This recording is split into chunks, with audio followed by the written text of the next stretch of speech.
Hello YouTube users, I would like to make one quick announcement before this video starts.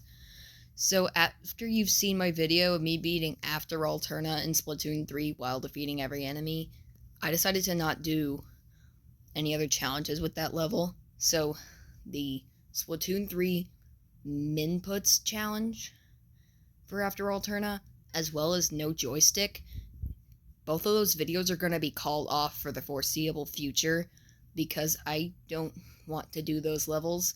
I practiced today and it was not easy. So that's why we were going to call them off. With that being said, we're still going to do a lot of the other levels in the game.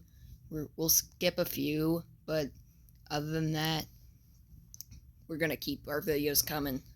So anyways, thank you for understanding and enjoy the video. Peace out.